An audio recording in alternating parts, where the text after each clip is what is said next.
प्रवचन सार गाथा नंबर 106। पृथकत्व और अन्यत्व का प्रकरण चल रहा है। पृथकत्व यानी प्रदेश की भिन्नता और अन्यत्व में संज्ञा लक्षण प्रयोजनादि की वश भिन्नता होने पर भी प्रदेश की भिन्नता नहीं होती है, उसे कहते हैं अन्यत्व। तो अन्यत्व समझकर हमारे जीवन में क्या लाभ है? अन्यत्व का लक्षण अतद्भाव किया। अतद्भाव यानी अतद्भाव, अ यानी नहीं, तत् यानी उसरूप, भाव यानी होना। तो द्रव्य यानी गुण नहीं, गुण यानी पर्याय नहीं, उसे कहते हैं अतद्भाव। तो इस प्रकार जो अतद्भाव है वह कैसा है? तो आज लोग क्या कहते हैं कि पर्याय अशुद्ध है, इसलिए गुण भी अशुद्ध है, द्रव्य भी अशुद्ध है। तो संसारी जीवों को अशुद्ध आत्मा का ही अनुभव होता है, शुद्ध आत्मा का अनुभव नहीं होता है। तो इसके ऊपर महाराज जी ने क्या चिंतन किया कि पर्याय अशुद्ध होने पर भी द्रव्य और गुण कभी भी अशुद्ध नहीं होते हैं, क्योंकि अतद्भाव से क्या कहा? पर्याय की अशुद्धता पर्याय में है, उससे कथनचित भिन्न गुण है, उससे कथनचित भिन्न द्रव्य है। तो पर्याय अशुद्ध होने पर भी द्रव्य और गुण कभी भी अशुद्ध नहीं होते हैं। और इस प्रकार पर्याय अशुद्ध होने पर भी संसारी जीव भी स्वयं को जानकर अतीन्द्रिय आनंद को प्राप्त हो सकता है। तो इस प्रकार स्वयं को जानकर अतीन्द्रिय आनंद को हम प्राप्त होते हैं, तो हमें यह सब जिनवाणी समझकर लाभ है। जिनवाणी निजवाणी होनी चाहिए, यानी स्वयं को जानने की प्रक्रिया प्रैक्टिकल मालूम हो तो ही हमें यह सब समझकर लाभदायक है। और धर्म इज इक्वल टू अतीन्द्रिय आनंद से जीने की कला, यह इक्वलाइजेशन मालूम होता है तो ही हम सच्चा धर्म कर सकते हैं। और स्वयं को हम नहीं जानते हैं तो हमें अतीन्द्रिय आनंद की प्राप्ति नहीं होती है। तो अन्यत्व यह क्या है? पृथकत्व और अन्यत्व दो प्रकार की भिन्नता बताइए इस गाथा में। तो पृथकत्व से प्रदेश भिन्नता कही और अन्यत्व से अतद्भाव। अतद्भाव म्हणजे यह नहीं है। तो जैसे यह दो हाथ है, यह हाथ इस रूप नहीं होता है, यह हाथ इस रूप नहीं होता है। तो इस प्रकार दोनों हाथ कैसे भिन्न भिन्न है, उसी प्रकार पर्याय में अशुद्धता होने पर भी गुण और द्रव्य में अशुद्धता कभी भी नहीं होती है। तो इस प्रकार जो अनंत गुणों का पिंड अभेदवृत्ति का विषय 7 नंबर का चार्ट मालूम हो तो उसमें कैसे दिया है महाराज जी ने कि जो द्रव्य गुण पर्याय में अभेदवृत्ति का विषय है, तो उस अभेदवृत्ति का विषय यानी गुण की दृष्टि से, ध्रुव की दृष्टि से ध्रुववान अखंड वस्तु दृष्टि का विषय बनाया तो हमें अभी सम्यक दर्शन की प्राप्ति हो सकती है। और स्वयं का विषय न बनाकर बाहरी विषय कषाय का ही विषय बनाया तो स्वयं की प्राप्ति नहीं हो सकती है। और जब तक हम स्वयं को अनुभव नहीं करते हैं तब तक यह सब हमारा क्या है? पठन करना, कहना, सीखना, सिखाना सब क्या है? शुभ भाव तक आ गया। 3 प्रकार के विचार प्रवचन सार में कहा है कि कौन से 3 कहे हैं? शुभ विचार, अशुभ विचार और शुद्ध। शुभ विचार से पुण्य बंध होता है, अशुभ विचार से पाप बंध होता है। और शुद्ध स्वरूप को जानते हैं तो ही हमें अतीन्द्रिय आनंद की प्राप्ति होती है। और शुद्ध स्वरूप को नहीं जानते हैं तो अतीन्द्रिय आनंद की प्राप्ति कभी होती नहीं। और शुभाशुभ दोनों भाव कैसे हैं? बंध के लिए कारण है, आश्रव बंध के लिए कारण है। शुभ से भी धर्म नहीं होता है और अशुभ से भी नहीं होता है। दयादान, पूजा, भक्ति सब किया, लेकिन यह मैं चिदानंद आत्मा हूँ ऐसे अनुभूति का प्रैक्टिकल नहीं किया तो कभी भी हम मोक्ष मार्गस्थ नहीं हो सकते हैं। और शुद्ध स्वभाव को जानते हैं तो ही हम मोक्ष मार्गस्थ होते हैं। तो इसका प्रवचन सार का चार्ट कैसे बनाया है? काय तो 3 विचारांचं महाराजांचं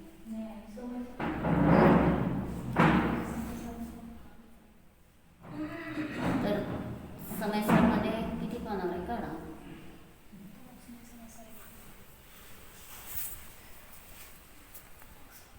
तो शुभ विचार से पुण्य बनना, शुभ विचार से पाप बनना। शुद्ध स्वरूप को जानते हैं तो अतीन्द्रिय आनंद को प्राप्त होते हैं। तो यह अतीन्द्रिय आनंद की कला हमें मालूम होती है तो ही धर्म समझ में आता है, और अतीन्द्रिय आनंद की कला मालूम न हो तो धर्म समझ में नहीं आता है। तो धर्म कैसे कहते, धर्म धर्म सब कोई कहे, धर्म न जाने कोई, धर्म मर्म जाने बिना धर्म कहाँ से होए। तो धर्म का मर्म जब तक हम नहीं जानते हैं तब तक हमें धर्म मालूम नहीं होता है, यानी स्वयं की अनुभूति नहीं लेते हैं। तो धर्म की पर्याय, शुद्धोपयोग की पर्याय प्रगट नहीं हो सकती है। प्रवचन सारचं 3 विचारांचं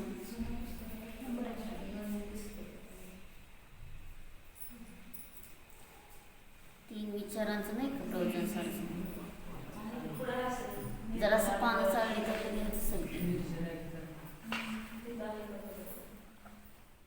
तो यहाँ क्या देख रहे हैं कि शुभ विचार से पुण्य बंद होता है, अशुभ विचार से पाप बंद होता है। शुद्ध स्वभाव को जानते हैं तो ही अतीन्द्रिय आनंद की प्राप्ति होती है। तो शुद्ध स्वभाव को जानना ही हमें क्या है, धर्म के लिए प्रयोजनभूत है। और यह जानना भी प्रयोजनभूत कहते तो भी उपचार है, वह भी पर्याय कैसी है, क्षणिक है, निकल जाने वाली है। और इस प्रकार हम स्वयं को जानकर अतीन्द्रिय आनंद से जीते हैं तो हमें अभी भी शांति मिलती है और आगे भी शांति मिलती है। और अतीन्द्रिय आनंद को नहीं प्राप्त होते हैं तो धर्म का मर्म नहीं समझ में आया। तो कैसा है कि कला जगत में 72 तामे 2 सरदार, एक जीव की जीविका, दूसरा अपना उद्धार। जगत में 72 कला है, तो स्वयं को जानने की कला हो तो शांति है, और स्वयं को जानने की कला न हो तो शांती नहीं है। आपने काय कसं माहिती सर त्यांच्या समोर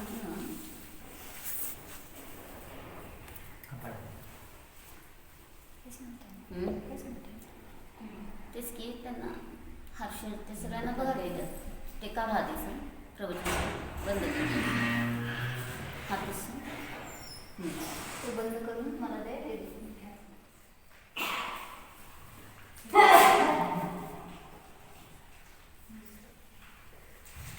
तो प्रवचन सार ग्रंथ का नाम ही क्या लिखा है, प्रकृष्ट वचन,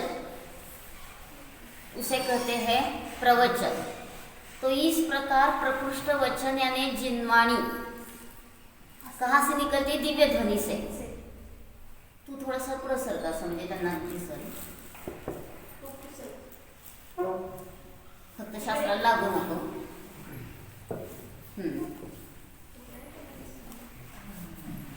तर काय झालं आता, प्रकृष्ट वचन यानी दिव्य ध्वनि, और दिव्य ध्वनि से जो वचन निकले उसका सारभूत क्या है, जो उसका सारभूत है वह इस प्रवचन सार नामक ग्रंथ में लिखा है। तो यह प्रवचन सार क्या है, प्रकृष्ट वचन यानी दिव्य ध्वनि का सार जिसमें भरा है वह प्रवचन सार है। हमारा प्रवचन तुम्हारा प्रवचन कहते हैं, वह वास्तव में प्रवचन है ही नहीं है, उपचार है। और जो दिव्य ध्वनि है वही सच्ची काया है, क्या है, प्रवचन, प्रकृष्ट वचन की धारा है। और इस प्रकार हम स्वयं को जानते हैं तो हमें शांति है, स्वयं को नहीं जानते हैं तो हमें शांति नहीं मिलती है। तो ऊपर क्या दिया है, प्रवचन सार नाम दिया है चार्ट में, तो नीचे क्या दिए हैं, 3 प्रकार के विचार। समय सर साफ करना। तो प्रवचन सार में क्या दिया है, 3 प्रकार के विचारों का वर्णन दिया है। तो ऊपर क्या दिया है, जो ऊपर केसरी कलर है, हाँ शुद्धोपयोग है। तो उस शुद्धोपयोग में क्या है, पढ़ो हर पूर्ण कॉलम। स्वतंत्र, समता, समाधान, सत्य, आनंद, अतीन्द्रिय आनंद, शांतता, शुद्धोपयोग। तो इस प्रकार वह सत्य आनंद को प्राप्त होता है, लेकिन उसका ऑब्जेक्ट क्या है, विषय क्या है, विषय भी पढ़ो। समयसार, पुण्यपादिकार, तात्पर्य पूर्वोक्ति, सम्यक भोग, विषय स्व, निज ध्रुव ज्ञानात्मा। हाँ, निज ध्रुव ज्ञानानंद आत्मा है, क्या है, विषय है। तो न्याय टीपिका का यह अर्थ है कि जैसा विषय होता है वैसा ज्ञान होता है, और इस प्रकार जैसा विषय वैसा ज्ञान होता है तो ही हम अतीन्द्रिय आनंद को प्राप्त होते हैं। हमने भगवान का विषय किया और हमें सम्यक दर्शन प्राप्त हो गया ऐसा हम सोचते हैं तो गलत है। तो निज कारण परमात्मा को विषय बनाकर हम जानते हैं तो ही सम्यक दर्शन की प्राप्ति होती है। और निज कारण परमात्मा को विषय बनाकर नहीं जानते हैं तो कभी भी सम्यक दर्शन की प्राप्ति नहीं हो सकती है। तो इस प्रकार जो निज ध्रुव ज्ञानानंद स्वभाव वह विषय हो गया। साधन में क्या लिखा है? स्व निज ध्रुव ज्ञानानंद स्वभाव।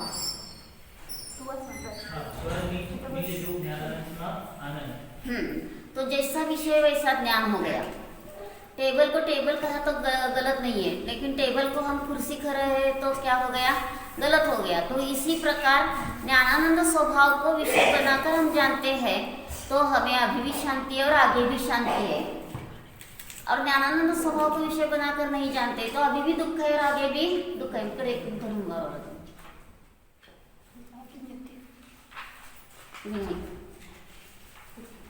किती पान नंबर आहे तेवढं सांगा.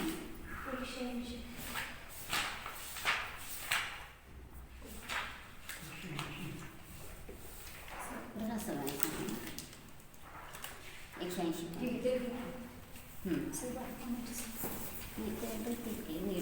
तिचं ओढणी कधी तर असं करा सगळ्यांना दिसत. तो विषय ज्ञान और फल. तो विषय ज्ञान फल का रहस्य क्या है? तो न्याय दीपिका में कहा है कि प्रतिभात विषय अव्यभिचारित्व. प्रमाण का प्रामाण्य जब निर्धारित करना होता है, प्रमाण यानी ज्ञान का निर्णय करना होता है तो वहाँ विषय साधन फल का उपयोग होता है. तो विषय क्या दिया? स्व निज ध्रुव ज्ञानानंद आत्मा. और ज्ञान किसका हो गया? स्व निज ध्रुव ज्ञानानंद आत्मा. असं करा सर्व म्हणजे सगळं मला फोटो घेऊन दाखवता येईल. आमच्याकडे करा ते आम्हाला दाखवते. तुम्ही मागत राहा. असं सर्व धरा ना.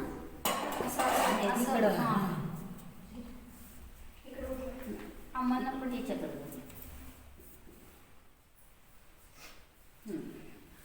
तो यहाँ क्या दिया है? स्व निज ध्रुव ज्ञानानंद आत्मा विषय. और ज्ञान में क्या आ गया? स्व निज ध्रुव ज्ञानानंद आत्मा और आनंद लिखा है. और उसमें ज्यादा क्या लिखा है? समता, स्वतंत्र, समता, समाधान, सत्य आनंद, अतीन्द्रिय आनंद, शांतता, शुद्धोपयोग. तो स्वतंत्र, स्व के तंत्र से जो रहता है उसे कहते हैं स्वतंत्र. स्व का तंत्र क्या है? जीव का ज्ञान दर्शन तंत्र है और उस तंत्र से रहते तो स्वतंत्रता मिल गई. और समता आती है कारण परमात्मा बालक, तरुण, वृद्ध अवस्था में सेम रहता है तो उसे कहते हैं, उसको जानते तो समता आ गई. समाधान तो बाहर हम कहते हैं बहुत पैसा मिल गया, बहुत घर में सब आबादी आबाद है, जैसा मन लगता है मन में आता है वैसा मिलता है. तो यह समाधान नहीं है. तो समाधान उसका व्युत्पत्ति अर्थ क्या है? सम का आ यानी चौर से धा यानी धारण करना. जो स्वभाव को जानता है तो वह सम स्वभाव को जानता है तो समाधान मिलता है.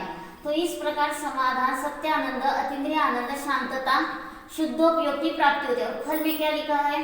पढ़ो. शुद्धोपयोग, स्वतंत्र, स्वाधीन, सत्य आनंद, मोक्ष मार्ग व मोक्ष. तो वहाँ फल क्या है? तो वह मोक्ष मार्गस्थ होता है या मोक्ष को पूर्ण आनंद को प्राप्त होता है. और विषय चेंज किया, पर विषय लिया. तो पर विषय लेने पर क्या होता है?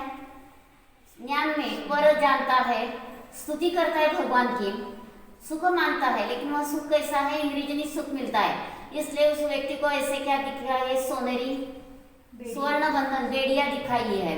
तो वह शुभ भाव करता है तो भी बंधन में है. और उसे क्या कहा? परतंत्र. शुभ भाव में पर के तंत्र से रहता है. विषमता, शुभोपयोग, इंद्रियजनित सुख, सुखाभास, असमाधान, शुभोपयोग, अशांतता. और जो परत का विषय लिया है तीसरा कॉलम, तो उसमें क्या लिया है? पर की निंदा की. तो निंदा करने से दुख मिला, पाप हो गए, तो उस व्यक्ति को लोह बंधन दिखाए है. और उसे क्या है? परतंत्र यानी पर के अधीन रहता है, विषमता आती है. और वह कैसा है? लोह बंधन, दुख, अशांतता, अशुभ उपयोग. और इसका कंबाइन फल क्या दिया? अशुद्ध उपयोग है, परतंत्र है, पराधीन है, दुख, संसार. संसार का अर्थ क्या है? संसार सम्यक रीति से अपने स्वभाव से सरकना, दूर जाना, उसे कहते हैं संसार. सुरुवातीला तो यहाँ सम का आधान कैसे मिलता है? तो स्वयं को जानते हैं तो सम का आधान मिलता है, और स्वयं को नहीं जानते तो सम का आधान नहीं मिलता है। 221 तो इस प्रकार सम स्वभाव, सेम स्वभाव को जानते हैं तो समाधान है, और स्वभाव को नहीं जानते तो समाधान नहीं मिलता है। तो सरलता से समझने के लिए महाराज जी ने यहाँ अंक का चार्ट किया है। सापडलं का 221 मान?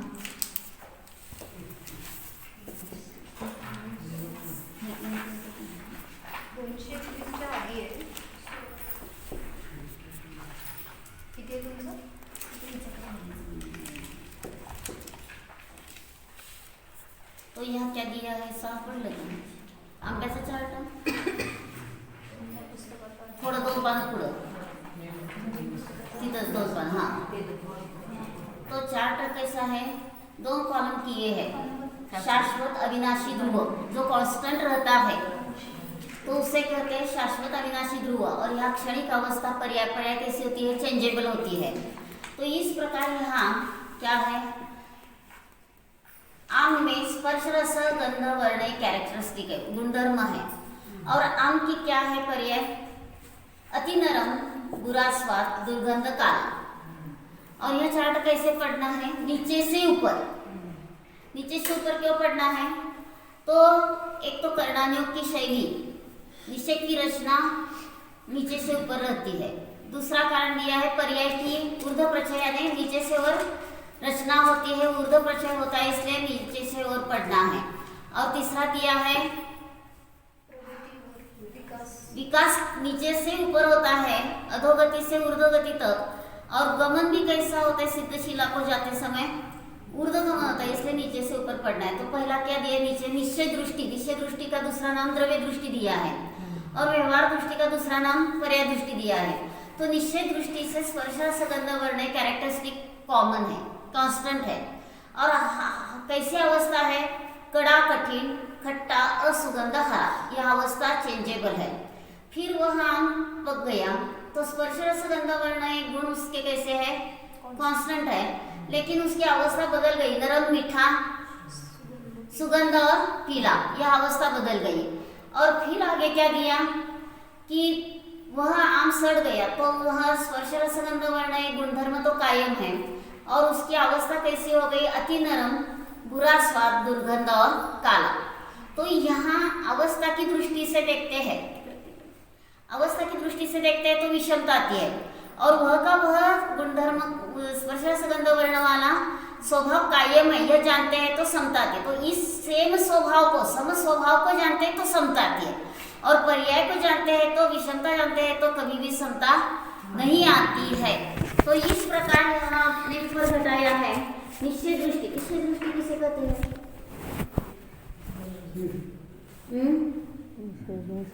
निश्चय, जिसमें चय यानी इकट्ठा करना निकल गया है उसे निश्चय कहते हैं। धवलाकार ने ऐसा किया है। और निश्चय का अर्थ क्या है? जैसा है वैसा कथन करना निश्चय दृष्टि, और उसका ही दूसरा नाम दिया है द्रव्य दृष्टि। और ऐसे आंखें तिरछे क्यों किए? तो इस दृष्टि से यह देखना है, इस दृष्टि से यह देखना है, तो इस प्रकार आंखें ऐसे तिरछे किए हैं। तो निश्चय दृष्टि कैसी होती है? अखंड अभेद का वर्णन करने वाली का। व्यवहार का अर्थ क्या दिया है धवलाकार ने? वि अवरु, वि यानी विधि पूर्वक, अव यानी चोर से, रु यानी भेद करते जाना, उसे कहते हैं व्यवहार में। तो निश्चय दृष्टि से जीव ज्ञान आनंद स्वभाव कांस्टेंट है, और उसमें बालक अल्प ज्ञान दुख अवस्था कैसी है? चेंजेबल है। फिर वह बालक तरुण हो गया तो उसमें जीव ज्ञान आनंद स्वभाव कैसा है? कांस्टेंट है, और वह जवान हो गया, तरुण हो गया, विशेष ज्ञान हो गया, सुख अवस्था चेंजेबल है। फिर वह वृद्ध हो गया तो जीव ज्ञान आनंद स्वभाव कैसा है? कांस्टेंट है, और वृद्ध विशेष ज्ञान सुख दुख रहित अतीन्द्रिय आनंद। वह एक्सीडेंट में गिरा है तो भी वह भेद विज्ञान से जानता है कि यह शरीर मेजरे से अत्यंत भिन्न है, तो इस प्रकार जानता है, इसलिए वह कैसा है? अतीन्द्रिय आनंद को प्राप्त होता है। तो यह निश्चय दृष्टि से जीव ज्ञान आनंद स्वभाव सेम स्वभाव है, और समता को वह प्राप्त होता है उस स्वभाव को जानते हैं तो। और बालक अवस्था अच्छी, तरुण अवस्था नहीं अच्छी, तरुण अवस्था अच्छी, वृद्ध अवस्था नहीं अच्छी। इस प्रकार पर्याय के ऊपर हमारी दृष्टि जाती है तो विषमता को हम क्या होते हैं? प्राप्त होते हैं। समता समाधान, अभी प्रवचन सर का जो चार्ट दिखाया था 3 विचारों का, तो उसमें स्वतंत्र, समता, समाधान, तो स्वतंत्र यानी स्वयं का तंत्र, ज्ञान दर्शन तंत्र, समता यानी सम स्वभाव को जानते हैं तो समता को प्राप्त होते हैं, और समाधान क्या है, सम आधान, सम स्वभाव को आ यानी छोर से धारण करता है तो वह समाधान मिलता है। बहुत पैसा मिला इसलिए समाधान है, बहुत घर में लोग हैं, बच्चे हैं इसलिए समाधान है, इसमें समाधान कभी भी नहीं हो सकता है। और हमें आनंद चाहिए तो हमें 5 इंद्रियों का क्या है, जो चार्ट है एकदम पाना मांगा, तो इस चार्ट में भी क्या बताया है कि जैसा विषय है वैसा हम जानते हैं तो आनंद है, और जैसा विषय नहीं है वैसा जानते हैं तो कभी भी आनंद नहीं मिलता है। तो स्पर्श रस गंध वर्ण, ये 5 इंद्रियों के 5 विषय लिए हैं। तो यहाँ क्या दिया है, विषय भी दिया है, आइसक्रीम है लेकिन आनंद गुण रहित है। आइसक्रीम खाता है क्या कभी, आज खाने वाला अच्छा मिला है, ज्यादा चबाकर नहीं खाता है, इस प्रकार से ज्ञान होता है क्या, ज्ञान भी नहीं उसमें आनंद भी नहीं। तो आइसक्रीम कैसा है, आनंद गुण रहित है। और न्याय दीपिका में क्या बताया, जहाँ ज्ञान होता है वहाँ ही आनंद होता है, अचेतन वस्तु में ज्ञान भी नहीं होता और आनंद भी नहीं होता। तो अग्नि और अग्नि की उष्णता एक एक को छोड़कर नहीं रहती, उसी प्रकार ज्ञान आनंद एक दूसरे को छोड़कर नहीं रहता है। तो इस प्रकार आनंद गुण रहित क्या है, आइसक्रीम है। और आइसक्रीम को आइसक्रीम जानता है तो ठीक है, लेकिन आनंद न होने से आनंद मानता है तो यह क्या हो गया, विपरीत ज्ञान हो गया, विपरीत यानी उल्टा ज्ञान हो गया। फिर यहाँ क्या दिया है, रसनेन्द्रिय का विषय नीचे दिया है, मीठा पदार्थ है, आनंद गुण रहित है। तो मीठा पदार्थ को मीठा पदार्थ जानता है, यह ठीक है, लेकिन उसमें आनंद न होने पर भी आनंद मानता है, यह क्या हो गया, विपरीत ज्ञान हो गया। फिर घ्राणेन्द्रिय का विषय, सुगंध वस्तु को सुगंध वस्तु जानता है, लेकिन वह आनंद न होने पर भी आनंद मानता है, तो यह कौन सा ज्ञान हो गया, विपरीत ज्ञान हो गया। और चक्षुरेंद्रिय का विषय वस्तु नीली है, तो नीली वस्तु को नीली वस्तु जानता है, ठीक है, लेकिन उसमें आनंद न होने पर आनंद मानता है, यह क्या हो गया, विपरीत उल्टा ज्ञान है। आगे कर्णेन्द्रिय का विषय क्या दिया, संगीत, शास्त्रोक्त संगीत ध्वनि है लेकिन आनंद गुण रहित है। और संगीत को संगीत जानता है, ठीक है, लेकिन वहाँ आनंद न होने पर भी आनंद मानता है, तो यह क्या है, उसका विपरीत ज्ञान है। और मन का विषय दिया है, बालक में बालक का आनंद गुण है, लेकिन बालक में माता का आनंद गुण नहीं है, और बालक में मेरा माता का आनंद गुण है, ऐसा वो माता मानती है, तो यह भी क्या हो गया, विपरीत ज्ञान हो गया। और आगे अब विशेषज्ञ पर्याय, कौन सी भी डिग्री हो, तो पर्याय विशेषज्ञ जो है डिग्री की पर्याय, डिग्री को डिग्री जानता है, ठीक है, लेकिन उसमें शाश्वत आनंद न होने पर भी शाश्वत आनंद मानता है, यह विपरीत ज्ञान है। तो एक विषय ही हमें आनंद के लिए उपयोग है नीचे का, निज ध्रुव ज्ञान दर्शन आनंदात्मा है, और ज्ञान दर्शन आनंदात्मा को ज्ञान दर्शन आनंदात्मा जानता है तो वहाँ सम्यक ज्ञान है। और स्वयं को नहीं जानता है तो कभी भी सम्यक ज्ञान की प्राप्ति नहीं होती है। तो बाहर के विषयों में ज्ञान भी नहीं और आनंद भी नहीं, और उनमें से मुझे ज्ञान आनंद मिलता है ऐसा सोचता है, तो यह सोचना क्या है, गलत है। तो अंतरंग में मेरा कारण परमात्मा अभी मेरे पास है, आनंद गुण से लबालब भरा हुआ है, और इस प्रकार कारण परमात्मा को हम जानते हैं, अंतरंग दृष्टि देते हैं, तो हमें अभी अकेले आनंद सम्यक दर्शन की प्राप्ति हो सकती है। और स्वयं को नहीं जानते तो कभी भी अकेले आनंद सम्यक दर्शन की प्राप्ति नहीं होती है। तो जिनवाणी निजवाणी होनी चाहिए, यानी जिनवाणी पढ़कर स्वयं को हम जानते हैं तो ही हमें शांति है। तो 2 दिन के पूर्व क्या बताया था कि स्वभाव ने और अस्वभाव ने, जो 47 में दिए प्रवचन सार में आगे, तो उसमें स्वभाव ने अस्वभाव ने क्या बताते हैं, स्वभाव ने से संस्कार करने की जरूरत नहीं है।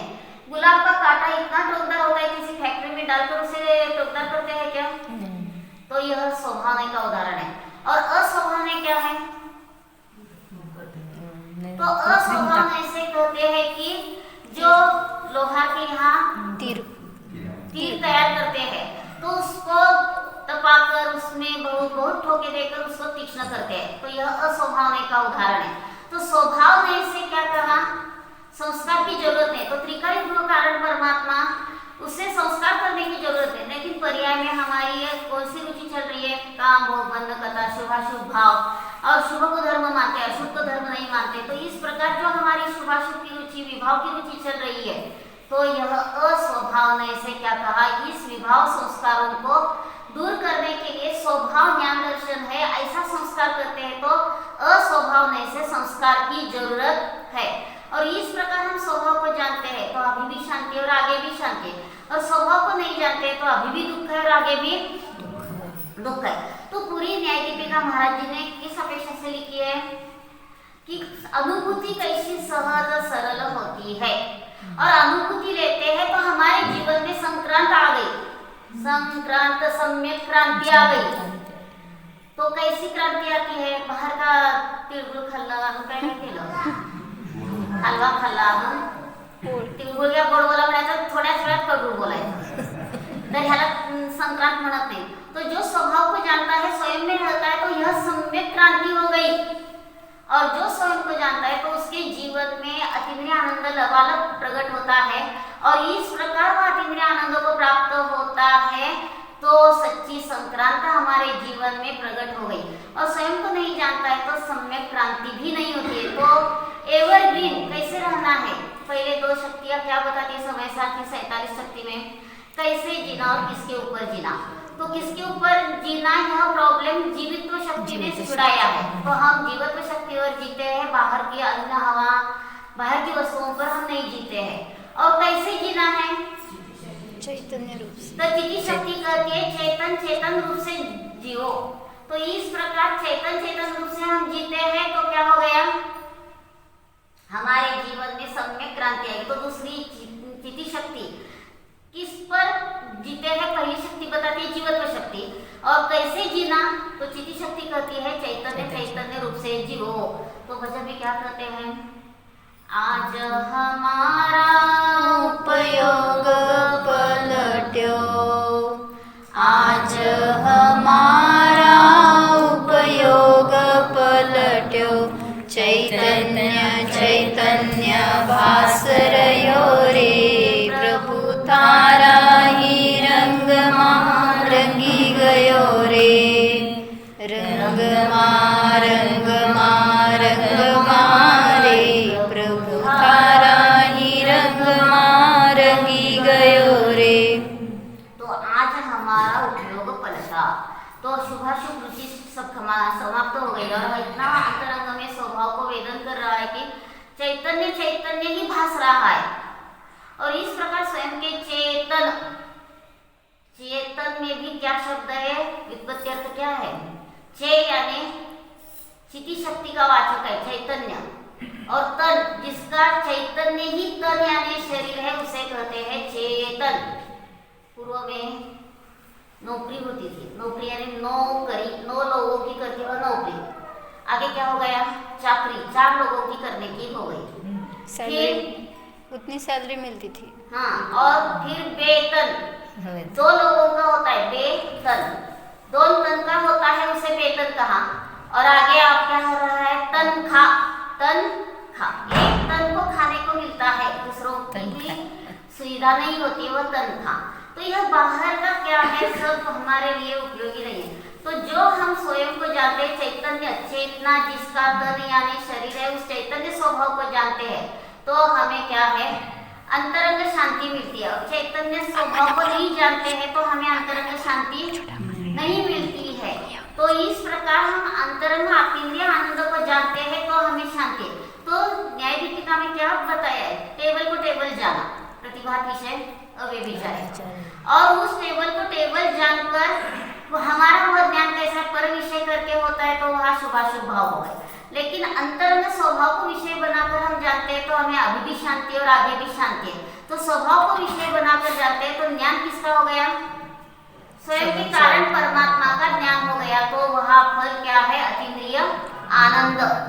तो इसमें परिणाम में परिणाम तत्व शक्ति लगाना है। परिणाम में परिणाम तत्व शक्ति कैसी बताइए? वृक्ष है ताड़ का, उस ऊंचे वृक्ष को जानते समय हमारा ज्ञान ऊंचा नहीं होता है। और कोयला, हरभरे को हरभरा का चने के रूप से जानते समय हमारा ज्ञान छोटा नहीं होता है। कोयले को जानते समय हमारा ज्ञान काला नहीं होता है। और रत्न को जानते समय हमारा ज्ञान तेजस्वी नहीं होता है। तो ज्ञान ज्ञान रूप है, ज्ञान नेय रूप नहीं होता है, नेय रूप है, ज्ञान रूप नहीं होता है। इस प्रकार ज्ञान और नेय अपने अपने स्वरूप से रहते हैं। इसे कहते हैं परिणम्य परिणामकत्व शक्ति। परिणम्य में यानी नेय, परिणामक यानी ज्ञान जानने वाला। तो ये दोनों शक्ति एक में बिठाई। तो ज्ञान नेय का एक जगह संबंध है, तो भी ज्ञान नेय रूप नहीं होता, नेय ज्ञान रूप नहीं होता है।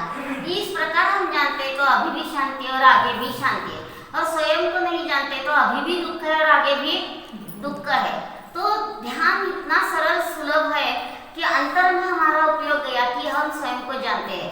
खाते समय खाने वाला नहीं, जानने वाले हो। चलते समय चलने वाला नहीं, जानने वाला हो। बोलते समय बोलने वाला नहीं, जानने वाला हो। जो भी शरीर की क्रिया चल रही है, प्रतिक्षिप्त क्रिया चल रही है, लेकिन अंतरंग हमारा उपयोग हो तो उस समय हम अतीन्द्रिय आनंद का वेदन कर सकते हैं। तो क्या कहा है महापुराण के 21वें पर्व में, देहावस्था पुनर्या एवं न साध्यानुपरोधिनी तद अवस्था निर्ध्यायत स्थित्वा स्थित्वा अधिशयवा। देह की कौन सी भी अवस्था हो, बैठे हुए हो, खड़े हो या लेटे हुए अवस्था हो, कौन सी भी अवस्था में हम स्वयं को जानकर क्या कर सकते हैं, अतीन्द्रिय आनंद को प्राप्त कर सकते हैं।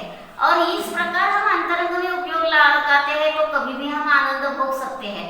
लेकिन हम ज्यादा कहा रहते हैं शुभ से अशुभ, अशुभ से शुभ। अंतर्मुहूर्त में उपयोग बदलता है। तो कार्तिक प्रश्न में क्या होता है, अंतोमुहूर्तमेक्तम लीनम ध्यानम वत्थुमि मानसं अंतोमुहूर्तमेक्तम लीनं वत्थुमि मानसं समनाणम। तो अंतर्मुहूर्त ही एक समय में एक अंतर्मुहूर्त में उपयोग होता है। शुभ अंतर्मुहूर्त हुआ, फिर अशुभ अंतर्मुहूर्त हुआ। और जब ज्ञानी होता है तो उसके क्या होता है, शुभ से वह शुद्ध में जाता है, शुद्ध से शुभ में चला जाता है। तो शुद्ध को जानते हैं तो वह सम्यक दर्शन धर्म की प्राप्ति हो गई, और शुद्ध स्वभाव को नहीं जानते तो सम्यक दर्शन शुद्ध की प्राप्ति नहीं होती है। तो शुद्ध स्वभाव को जानना ही सच्चा धर्म है, और शुद्ध स्वभाव को नहीं जानते हैं तो सच्चा धर्म हमें प्राप्त नहीं होता है। तो क्या कहा है, खादन अपि न खादन, चलन अपि न चलन, स्थिरीकृत आत्मतत्वस्तु भ्रुवन अपि न भ्रुवन। तो खाता हुआ होता है तो भी खाता नहीं है, बाहर चबाने की प्रतिक्षिप्त क्रिया चल रही है, लेकिन अंतरंग में स्वयं का वेदन चल रहा है। खादन अपि न खादन, चलन अपि न चलन, चलता हुआ भी वह चलता नहीं है, और स्थिरीकृत बोलता हुआ भी नहीं बोलता है। जिसका लक्ष्य स्वयं में केंद्रीभूत हो गया है, स्वयं का वेदन करता है, तो स्थिरीकृत आत्मतत्वस्तु भ्रुवन अपि न भ्रुवन।